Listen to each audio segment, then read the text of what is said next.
तो आप सब खैर खैरियत से होंगे। अगर आप वाजिद अली कम्बो साहब का लेक्चर लेना चाहते हैं तो आप 3 मिनट आगे जाकर अपना लेक्चर ले लीजिएगा। आप वाजिद अली कम्बो साहब का आगे जाकर लेक्चर ले सकते हैं और मैं आपको बताने जा रहा हूँ कि लेक्चर आपने कैसे आपने प्रिपेयर करने हैं। आपने इन इम्पोर्टेंट पॉइंट्स को अपने ज़हन में रखना है। आपने अपने लेक्चर को एहतियात ज़रूरी से एहतियात कान लगाकर अच्छी तरीके से सुनना। आपने कोई चीज़ मिस नहीं करनी। अगर कोई आप चीज़ मिस करके तो आपको इसका बहुत नुकसान है। आपने एक एक चीज़ अपने माइंड में रखनी है। Listen carefully lecture. आगे नोट इंपॉर्टेंट। अगर वो आपको कोई इंपॉर्टेंट पॉइंट्स लिखाते हैं ना बोर्ड पर, आपने उन्हें नोट कर लेना। जो मैंने लिखा हुआ कि स्टिकी नोट्स, आपने साथ स्टिकी नोट्स भी रखने हैं और जो जो को वो इंपॉर्टेंट पॉइंट्स लिखते हैं आपने स्टिकी नोट्स पर उन्हें लिखते जाना और साथ अपने बुक पर उसे चस्पा कर देना ताकि वो आपके साथ रहे, ताकि आप उसे याद रखें। और mark important long and short question. कोई भी वो आपको पहले वो बताते हैं कि शॉर्ट क्वेश्चन इंपॉर्टेंट, ये लॉन्ग क्वेश्चन है, ये शॉर्ट क्वेश्चन है, आपने उसे ना मार्कर के साथ या पॉइंटर के साथ उसे ना आपने उससे के साथ निशान लगा लेना है। आपने जो वो MCQs बताते जाते हैं उसे भी स्टिकी नोट्स पर आपने अच्छी तरीके से लिखे जाना है ताकि वो MCQs MD के लिहाज से बहुत इंपॉर्टेंट होते हैं और ये आपके किसी भी कम्पिटिटिव इम्तिहान में आपको बहुत तैयारी दे सकते हैं। आपने अच्छी तरीके से प्रिपेयर करना, अच्छी तरीके से इन्हें याद भी करना। आपने सब इसे कॉन्सेप्चुअली लेक्चर समझना है। आपने इन इम्पोर्टेंट पॉइंट्स को अपने अच्छी तरीके से नशीन करना है। इन पॉइंट्स को आप लेकर आपने अपना लेक्चर तैयार करना है। इंशाल्लाह आप अगर इन पॉइंट्स को अपना लेकर चलेंगे तो आप ज़रूर इंशाल्लाह MD कैट का इम्तिहान भी पास कर जाएंगे। अगर आप मेरे चैनल पर नए हैं तो मेरे चैनल को subscribe. Rahim. Assalamu alaikum student. I am Wajid Ali Kambo, chemistry first year chapter 6. Today we are going to study the part 2 of atomic orbital hybridization. Student, in last lecture we studied sp3 hybridization and example we studied, that is bonding and structure in methane. In this lecture we are going to study the bonding and structure of ammonia and water on the basis of sp3 hybridization. So let's start. My dear students, अगर आपने last lecture अच्छी तरह समझा है और उसको याद भी किया है तो ये लेक्चर जो है ये एक्चुअली उसी की ही एक्सटेंशन है। लास्ट लेक्चर में हमने मीथेन में कार्बन की sp3 हाइब्रिडाइजेशन उसको डिस्कस किया और इस लेक्चर में हम अमोनिया में नाइट्रोजन और वाटर में ऑक्सीजन, इसमें sp3 हाइब्रिडाइजेशन इसको डिस्कस करेंगे। बहुत सारी चीजें वही हैं जो आपने मीथेन में पढ़ी, हाँ कुछ नई बातें आएंगी। तो एक अच्छा जो लर्नर है ना, उसके लिए जरूरी होता है कि वो चीजों को कंपेयर करके लर्न करे, कंपेयर करता जाए कि कौन कौन से पॉइंट्स ऑफ डिफरेंस आ रहे हैं और इस बुनियाद पर वो चीजों को याद करता जाए। तो आइए अब हम bonding and structure of ammonia इससे स्टडी करते हैं और फिर इंशाल्लाह bonding and structure of water इसको देखते हैं। माय डियर स्टूडेंट, इसको पढ़ने से पहले मैं दोबारा आपको ना sp3 हाइब्रिडाइजेशन इसकी डेफिनेशन रिवाइज करवाना चाहूंगा। sp3 हाइब्रिडाइजेशन में मेरे पास है कि in this type I mean sp3 hybridization 1s and 3p atomic orbitals, एक s और 3p एटॉमिक ऑर्बिटल, कौन से, which slightly differ in energy. और मैंने कल भी आपसे कहा था कि आपने वो एटॉमिक ऑर्बिटल्स लेने हैं जो एक ही शेल से, एक ही ऑर्बिट से बिलोंग करते हैं। अगर एक ही शेल या ऑर्बिट्स होंगे तो इनमें एनर्जी का डिफरेंस बहुत कम होगा और इंटरमिक्सिंग उन एटॉमिक ऑर्बिटल्स की होती है which slightly differ in energy. They intermix to form 4 equivalent sp3 hybrid orbitals and this one is called sp3 hybridization. कल हमने मीथेन की एग्जांपल पढ़ी, मीथेन में कार्बन को हमने sp3 हाइब्रिडाइज के बेस पे डिस्कस किया। आज हमारे पास ये bonding and structure of ammonia. पहले आप इसका स्पेक्ट्रोस्कोपिक एनालिसिस करें। मैंने आपसे कहा था स्टूडेंट के स्पेक्ट्रोस्कोपिक एनालिसिस से मेरी मुराद है कि आप इस मॉलिक्यूल का IR, UV विजिबल, HNMR या mass spectrometry, these are various spectral analysis, various spectral techniques. आप इन टेक्निक्स की मदद से किसी भी मॉलिक्यूल का स्ट्रक्चर मालूम करते हैं। स्ट्रक्चर से मेरी मुराद है आप उसकी बॉन्ड लेंथ मालूम करते हैं, बॉन्ड एंगल्स मालूम करते हैं और इसकी बेस पे आप मोलेकुलर ज्योमेट्री उसको फाइंड आउट करते हैं। ये एक्सपेरिमेंटल डाटा हमें अमोनिया के मॉलिक्यूल के बारे में क्या इंफॉर्मेशन देता है, देखें जरा। According to spectroscopic analysis, my dear student, ammonia के मॉलिक्यूल्स में ये सेंटर में नाइट्रोजन, और नाइट्रोजन एटम ने 3 हाइड्रोजन एटम के साथ बॉन्ड्स बनाए हुए। एक लोन पेयर नाइट्रोजन एटम के ऊपर लाई करता है, और नाइट्रोजन एटम ने 3 हाइड्रोजन एटम के साथ बॉन्ड्स बनाए हुए। एक लोन पेयर नाइट्रोजन एटम के ऊपर लाई करता है। अब ये जो तीनों बॉन्ड्स हैं, नाइट्रोजन हाइड्रोजन बॉन्ड जो है, nitrogen hydrogen bond, all these bonds are of same nature.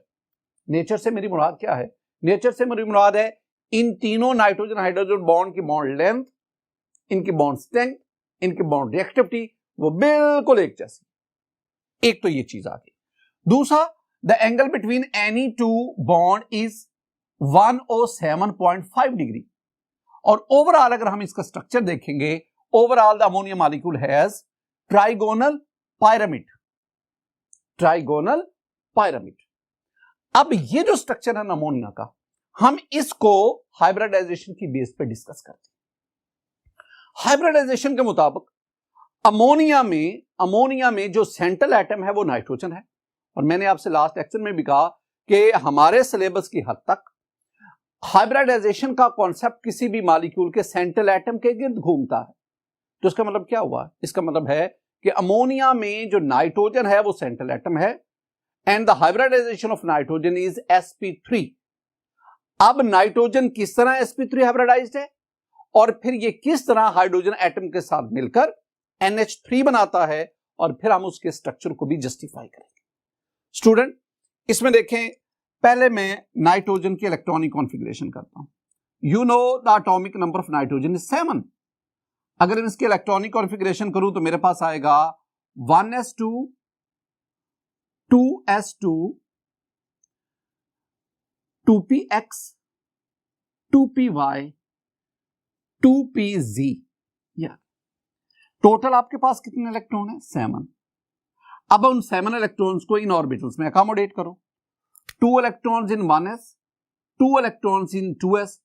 अब आपके पास 3 इलेक्ट्रॉन रह गए, और ये तीनों के तीनों जो है दीज आर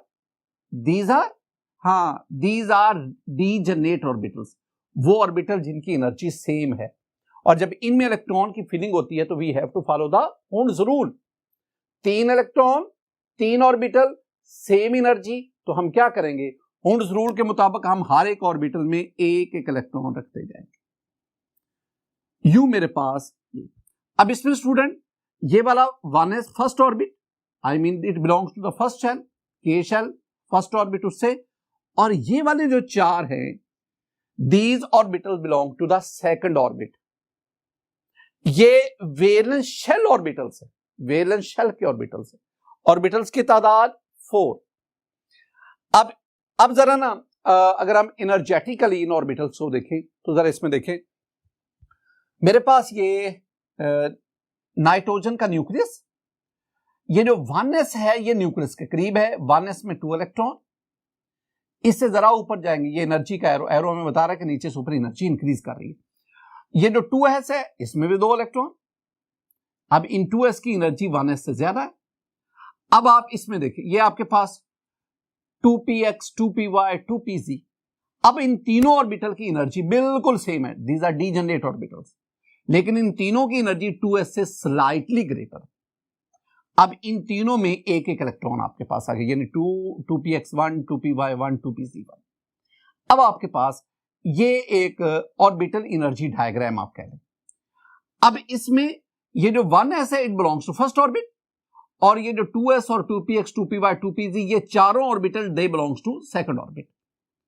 अब हमने क्या करना है?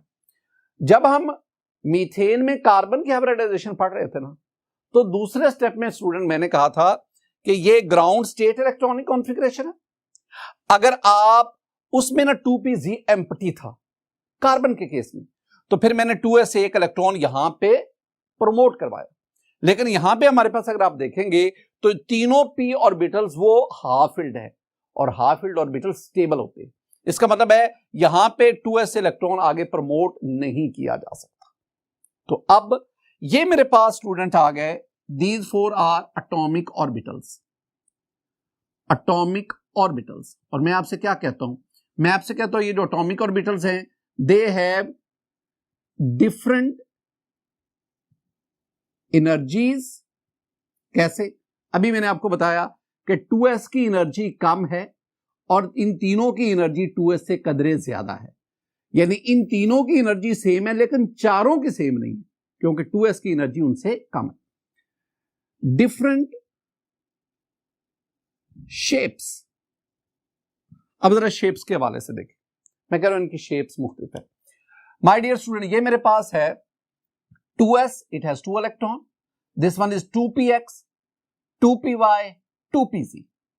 2s is spherically symmetrical having 2 electrons. 2px, 2py, 2pz, all these are dumbbell shape. तो 3 ऑर्बिटल की शेप डंबल है, एक ऑर्बिटल की शेप स्फेरिकल है, चारों की एक जैसी नहीं है। These are atomic orbitals, they have different energies, different shapes. अब इनकी इंटरमिक्सिंग होगी,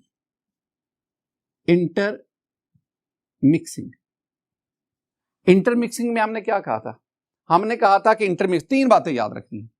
मैंने आपसे कहा था स्टूडेंट कि वो एटॉमिक ऑर्बिटल इंटरमिक्स होते हैं विच स्लाइटली डिफर इन एनर्जी, तो चूंकि इन तीनों का ताल्लुक एक ही ऑर्बिट से है, so these 4 are slightly differ in energy. दूसरी बात मैंने आपसे क्या कही थी, बात मैंने कही थी कि during intermixing energy is released, इसका मतलब है जब ये इंटरमिक्स होंगे एनर्जी सिस्टम से रिलीज होगी और यूं इनसे बनने वाले हाइब्रिड ऑर्बिटल उनकी एनर्जी इनसे कम होगी।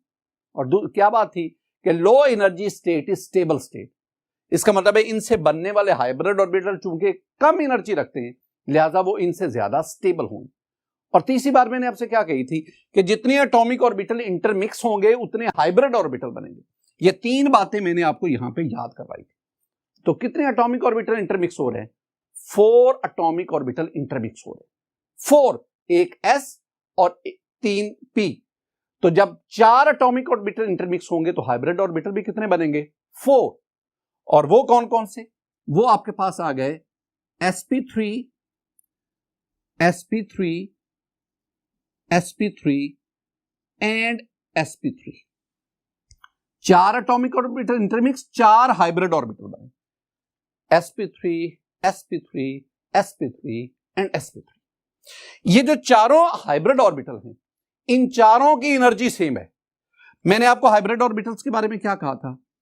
These are hybrid orbitals sp3। इनके बारे में मैंने क्या कहा था? मैंने कहा था कि ये जो हाइब्रिड ऑर्बिटल हैं दे हैव सेम एनर्जी, और जिन ऑर्बिटल की एनर्जी सेम होती है हम उन्हें क्या कहते हैं? D generate orbitals. They have same energy, they have same shape and size, same shape and size, shape भी same, energy भी same, they are more stable than parents atomic orbital,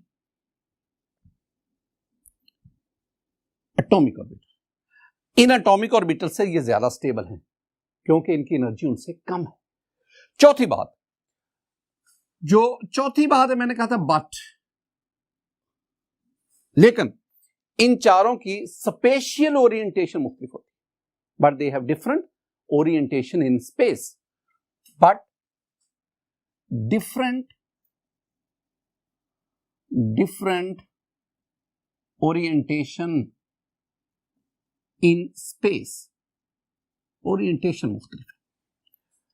जरा इस बात को देखें स्टूडेंट, मैंने आपसे कहा था कि जब ये 2s और 3p, ये जो 2p ऑर्बिटल्स है, when they intermix we have 4 sp3 hybrid orbital, 4 बन गए, चारों की शेप सेम है। वो एक हाइब्रिड sp3 को देखेंगे तो एक sp3 में देखेंगे तो ये इसका मेजर लोब है और ये माइनर लोब है। और मैंने आपसे कहा था कि sp3 हाइब्रिड ऑर्बिटल में s करैक्टर 25% और जो p करैक्टर है वो 75%।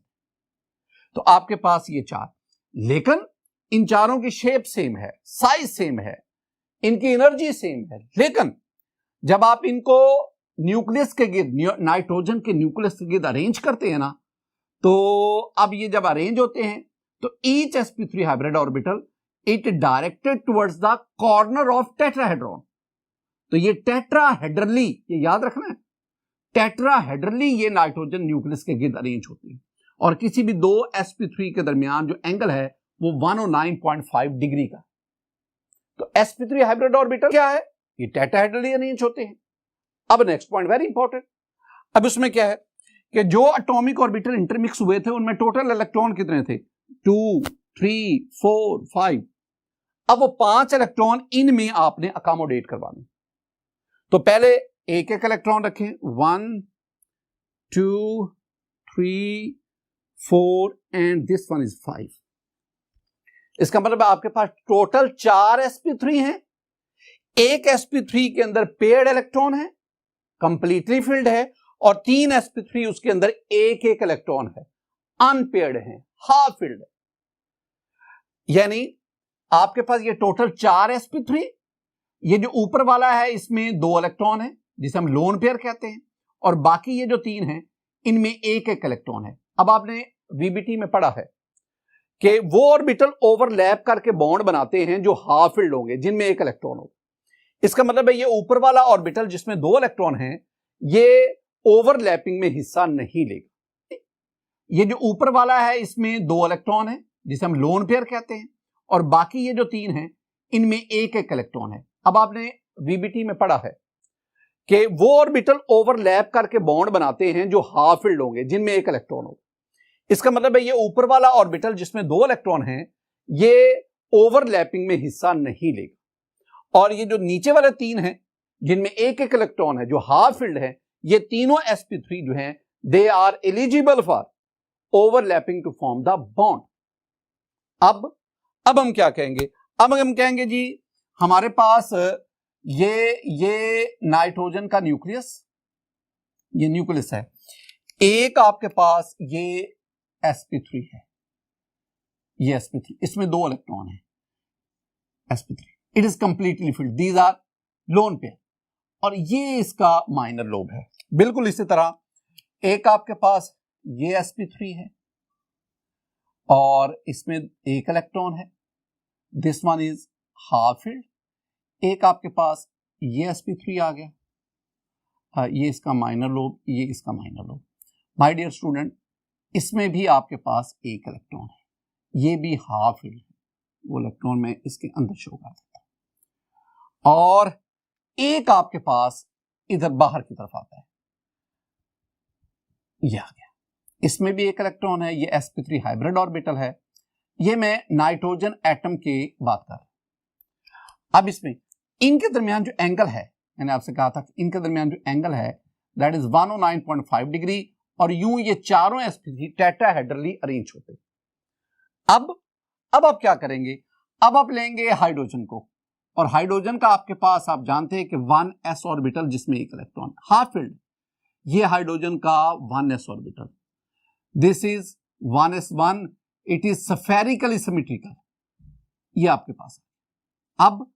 अब क्या होगा, अब एक हाइड्रोजन एटम यहां ओवरलैप कर जाएगा अपने 1s के साथ, हाइड्रोजन एटम, एक हाइड्रोजन यहां ओवरलैप कर जाएगा अपने s के साथ, और एक हाइड्रोजन एटम यहां ओवरलैप कर जाएगा अपनी हाइड्रोजन एटम और इसका कौन सा ऑर्बिटल, s।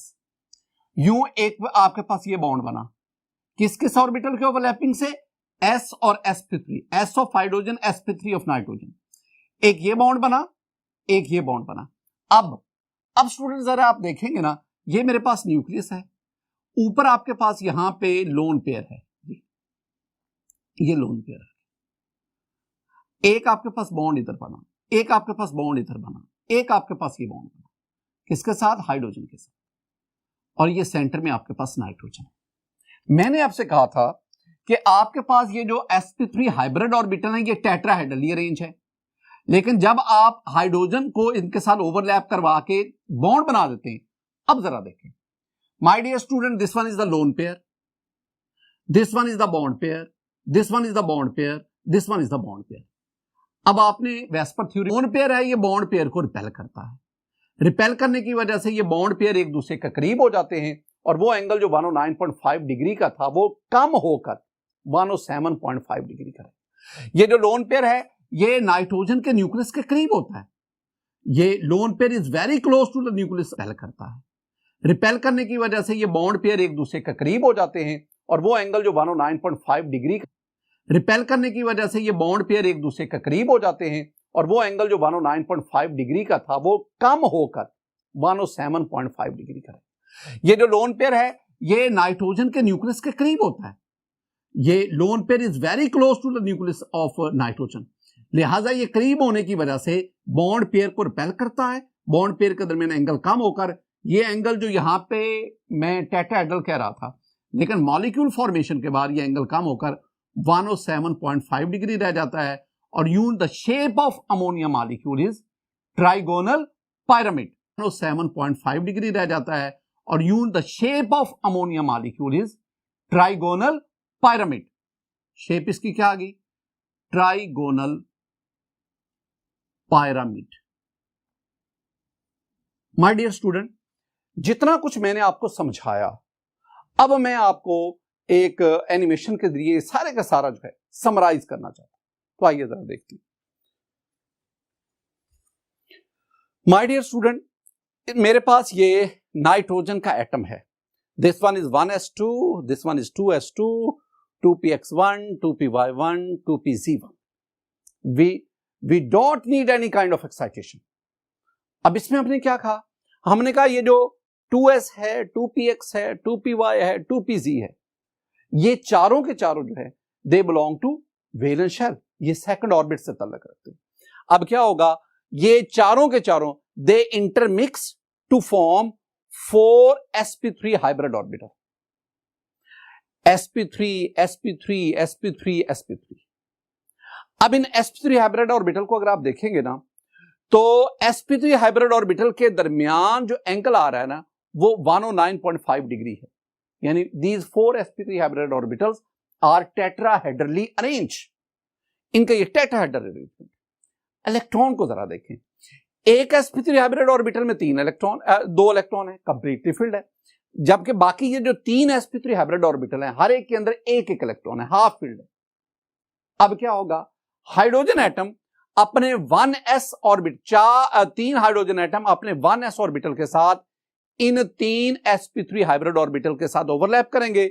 यूं मेरे पास ये 3 बॉन्ड बनेंगे और ओवरऑल मेरे पास जो अमोनिया का मॉलिक्यूल होगा उसकी ये लोन पेयर ये ज्यादा स्पेस ऑक्यूपाई करता है, लिहाजा बॉन्ड पेयर करीब आ गए और यूं ये एंगल 109.5 डिग्री की बजाय ये 107.5 हो गया and the shape of this ammonia molecule is trigonal pyramid. My dear student, हम आगे बढ़ते हैं। Nature of water. जिस तरह हमने अमोनिया और मीथेन को डिस्कस किया, तेजी से वही बातें जो पॉइंट ऑफ डिफरेंस आएंगे ना वो जरा मैं रुक रुक के समझाता जाऊंगा। बाकी जो चीजें रिपीट हो रही हैं वो तेजी से मैं आपको समझाता जा रहा हूं। देखें, पहले मैं इसका स्पेक्ट्रोस्कोपिक एनालिसिस करूंगा। माय डियर स्टूडेंट, अगर आप वाटर का स्पेक्ट्रोस्कोपिक एनालिसिस करें तो हमें पता चलता है कि ऑक्सीजन के साथ 2 हाइड्रोजन एटम ने कोवेलेंट बॉन्ड बनाया होगा और ये दोनों oxygen hydrogen bond these are of same nature. ये ऊपर 2 लोन पेयर हैं। अगर आप ओवरऑल इस वाटर मॉलिक्यूल की शेप देखेंगे तो वाटर हैज बेंट और एंगुलर स्ट्रक्चर। बेंट और एंगुलर स्ट्रक्चर।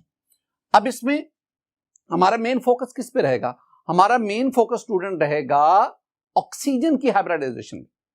जिस तरह हमने कहा मीथेन में कार्बन sp3 है, जिस तरह अमोनिया में नाइट्रोजन sp3 हाइब्रिडाइज्ड है, इस तरह वाटर के अंदर ऑक्सीजन जो है दैट इज sp3 हाइब्रिड। जरा देखिए, मेरे पास ऑक्सीजन की electronic configuration. My dear student, the atomic number of oxygen is 8।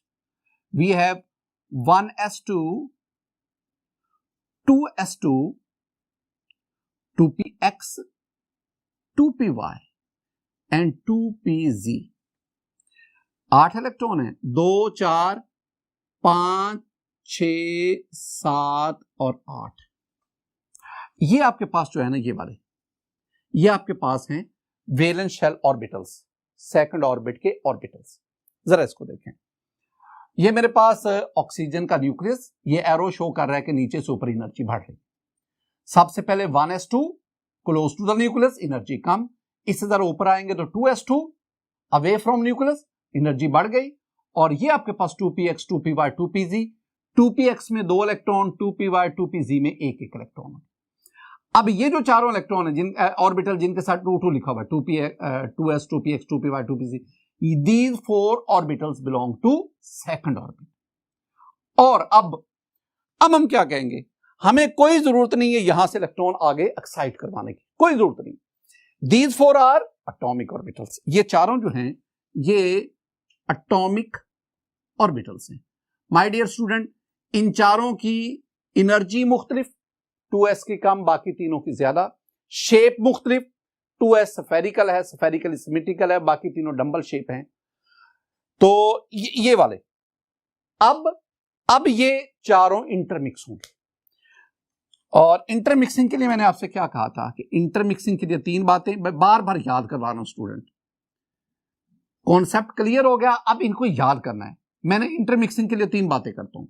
मैं कहता हूं इंटरमिक्स वो एटॉमिक ऑर्बिटल होंगे विच स्लाइटली डिफर इन एनर्जी, चूंकि ये चारों एक ही ऑर्बिट से ताल्लुक रखते हैं, सेकंड ऑर्बिट से, लिहाजा इनकी एनर्जी में बहुत थोड़ा सा मामूली सा डिफरेंस है।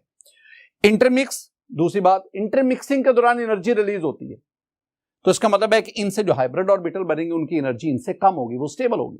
और तीसरी बात, जितने एटॉमिक ऑर्बिटल इंटरमिक्स होंगे उतने हाइब्रिड ऑर्बिटल बनेंगे। तो my dear student, 4 atomic orbital intermix हो रहे हैं, तो हमारे पास हाइब्रिड ऑर्बिटल कितने बनेंगे? 4।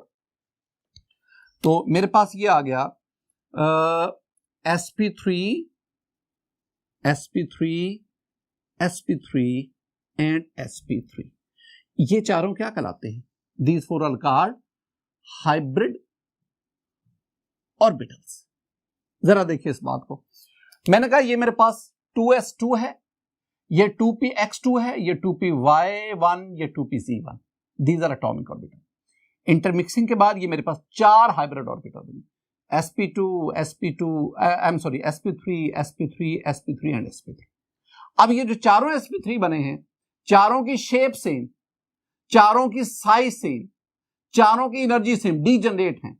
ये चारों अपने पेरेंट एटॉमिक ऑर्बिटल से ज्यादा स्टेबल हैं, लेकिन इन चारों की ओरिएंटेशन मुख्तलिफ है। अब ये चारों जब अपने आप को अरेंज करते हैं ना, तो they are directed towards the corner of the tetrahedron. तो हमारे पास ना ये 4 बने, दे हैव सेम, क्या बोला? They have same energy, they have same shape, size, they are more stable than parent atomic orbital।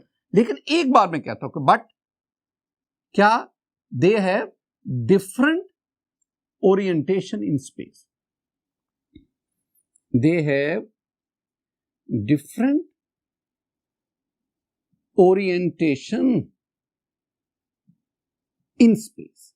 जितनी दफा स्टूडेंट अब मैं ये रिवाइज कर चुका हूं, अब तक तो आपको ये बिल्कुल रट गया होगा। They have different orientation. अगली बात बड़ी इंपॉर्टेंट है, और वो क्या? जो एटॉमिक ऑर्बिटल इंटरमिक्स हुए थे, इनमें टोटल इलेक्ट्रॉन कितने हैं? 2 4 5 6। Now you have to accommodate this 6 electron in these 4 hybrid orbitals, and you have to follow the Hund's rule. Why? Because these 4 atomic hybrid orbitals, they are degenerate, energy same है। तो 6 electron, 4 hybrid orbital, accommodation क्या है? 1 2 3 4 5 6। 2 hybrid orbital paid electron रखते हैं, 2 hybrid orbital unpaired electron, एक electron unpaired. 2 hybrid orbital completely filled, 2 hybrid orbital half filled. ये overlap करके bond नहीं बना सकते, ये ओवरलैपिंग करके बॉन्ड बनाएंगे। अब जरा देखें, ये मेरे पास 4 sp3 हाइब्रिड ऑर्बिटल, 2 के अंदर लोन पेयर ऑफ इलेक्ट्रॉन है, कंप्लीटली फील्ड है, और 2 जो है उनमें एक इलेक्ट्रॉन है, हाफ फील्ड है। लेकिन ये चारों hybrid orbital they are tetrahedrally arrange. अब हमने क्या करना है? अब हमने कहना है कि इन चारों के साथ हाइड्रोजन अपने 4 में से 2 के साथ हाइड्रोजन अपने 1s के साथ ओवरलैप करेगा। तो जब हाइड्रोजन अपने 1s के साथ ओवरलैप कर रहा है, तो आपके पास ये बॉन्ड बन गया, कार्बन हाइड्रोजन बॉन्ड। और किस किस ऑर्बिटल की ओवरलैपिंग से? sp3, s of hydrogen and sp3 of oxygen. तो ऑक्सीजन हाइड्रोजन बॉन्ड बन गया इन वाटर। स्टूडेंट, ये जो मैंने आपको बातें समझाई हैं, जरा इसको भी मैं समराइज फॉर्म में एनिमेशन की सूरत में आपको समझाता हूं, जरा देखें। माय डियर स्टूडेंट, मेरे पास ये ऑक्सीजन का एटम है। This one is 1s2, this one is 2s2, 2px2, 2py1, 2pz1। ये मेरे पास, अब इसमें ये जो 2s है, 2px, 2py, 2pz, they belong to second orbit. No need of any excitation as in carbon, कोई जरूरत नहीं। अब होगा क्या? ये जो चारों एटॉमिक ऑर्बिटल है, I mean 2s, 2px, 2py, 2pz, ये इंटरमिक्स होंगे और इंटरमिक्स होकर ये हमें 4 हाइब्रिड ऑर्बिटल देंगे, sp3, sp3, sp3 and sp3। असल में ना आपने इलेक्ट्रॉन्स को देखना है। ये जो पहला sp3 है, इसमें 2 इलेक्ट्रॉन, इस sp3 में 2 इलेक्ट्रॉन, और इन दोनों sp3 में एक इलेक्ट्रॉन, यानी 2 sp3 कंप्लीटली फिल्ड है और 2 sp3 जो है वो हाफ फिल्ड है, पार्शली फिल्ड। ये चारों sp3 हाइब्रिड ऑर्बिटल आपने आपको अरेंज करते हैं, and we have the tetrahedral arrangement, tetrahedral shape. The angle between any 2 sp3 hybrid orbital that is 109.5 degree. अब हाइड्रोजन एटम अपना, 2 हाइड्रोजन एटम्स अपना 1s ऑर्बिटल लेकर जो कि हाफ फिल्ड है, इन दोनों sp3 के साथ ओवरलैप कर जाए, और यू ऑक्सीजन और हाइड्रोजन के दरमियान ये एक बॉन्ड बन जाएगा। मेरे पास ये वाटर का जो ओवरऑल स्ट्रक्चर बनेगा, इसमें देखिए ये ऊपर 2 लोन पेयर हैं और ये 2 बॉन्ड पेयर हैं। अब वैसे तो हाइब्रिड ऑर्बिटल के दरमियान एंगल 109.5 डिग्री था, लेकिन जब बॉन्डिंग हो गई, अब आप वेस्पर थ्योरी की तरफ चले जाएं। वेस्पर थ्योरी में क्या कहती है कि ये जो लोन पेयर हैं, they occupies more space than bond pair. Lone pair की बॉन्ड पेयर पर रिपल्शन ज्यादा है, और इस ज्यादा रिपल्शन की वजह से ये बॉन्ड पेयर क्लोज हो गए, और क्लोज होने की वजह से वो टेट्राहेड्रल एंगल जो 109.5 डिग्री था, जो अमोनिया में 107.5 हो गया, अब वाटर में आकर मजीद बॉन्ड करीब हो गए और वो एंगल 104.5 डिग्री हो गया। In this way the water molecule has bent और एंगुलर स्ट्रक्चर।